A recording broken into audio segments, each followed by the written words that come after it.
ఈ ఉగాది నుండి astrology plus law of అట్రాక్షన్‌తో కొత్త జీవితాన్ని మొదలుపెట్టండి. వెంటనే జేకేఆర్ గురుగారి పర్సనల్ అపాయింట్‌మెంట్ తీసుకోండి.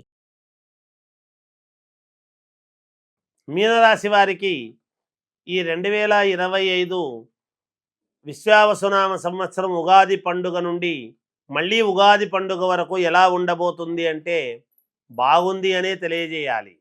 ఆదాయం 5, వ్యయం 3, రాజపూజ్యత 3, అగౌరవం 1 అని తెలియజేస్తూ ఉన్నాను.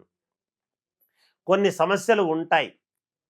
ఎందుకు ఆ మాట అంటున్నాను అంటే మీనరాశిలోనే షష్టగ్రహ కూటమి అనేటువంటిది ఏర్పాటు కావటం అనేటువంటిది ఒకటైతే, అమావాస్య నాడు షష్టగ్రహ కూటమి పైగా శనివారము నాడు అనేటువంటిది ఒకటి, ఆదివారము ప్రారంభము ఉగాది అన్నప్పుడు రేవతి నక్షత్రములో కావటము, రేవత్యంతం మీనరాశి కాబట్టి నక్షత్ర రీత్యా ఉండేటువంటి పరిస్థితులు కానీ, ఈ మీనరాశి వాళ్ళ యొక్క ఈ మీనరాశికి అధిపతి అయినటువంటి గురువు ఉండేటువంటి స్థానాన్ని బట్టి, ఇక్కడ 6 గ్రహాలు ఉండేటువంటి పరిస్థితులను బట్టి ఎలా ఉండబోతుంది అనేటువంటిది కదా మనం చెప్పాలి.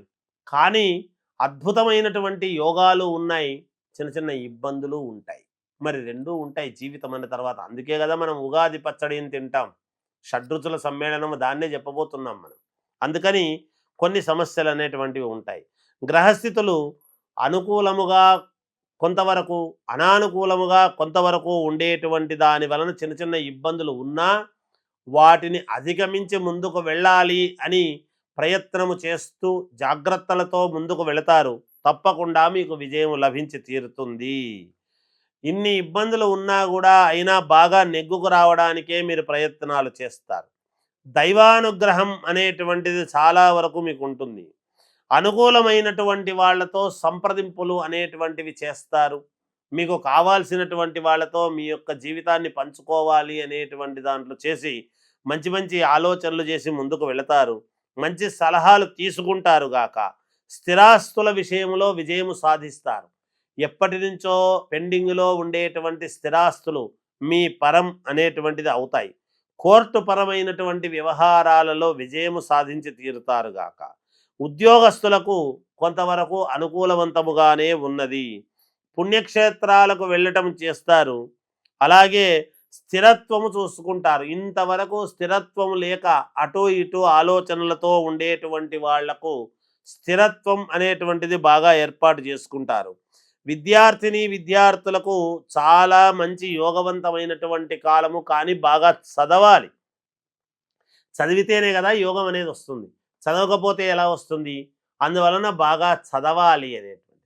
కోపము అనేటువంటిది పక్కకు పెట్టండి. ఆలోచనాత్మకముగా ముందుకు వెళ్ళండి. మేలు జరుగుతుంది. విజయం లభించి తీరుతుంది గాక. మిమ్మల్ని కాదన్న వాళ్ళు, కుటుంబంలో ఉండేటువంటి ఛిద్రాలు కొన్ని ఇబ్బందులు ఉండినను మీరు ఒక్కడుగు వెనక్కు వేసి మళ్ళీ అందరినీ సమన్వయం చేసుకోవాలి అనేటువంటి బాధతో ఎప్పుడైతే ఒక మాట అంటారో తప్పకుండా మీ దగ్గరికి అందరూ కలిసి రావటం అనేటువంటిది జరుగుతుంది గాక. అంతేకాకుండా ఇక సినిమా రంగములో ఉండేటువంటి వాళ్లకు బాగుంది, యోగదాయకముగానే ఉంటుంది.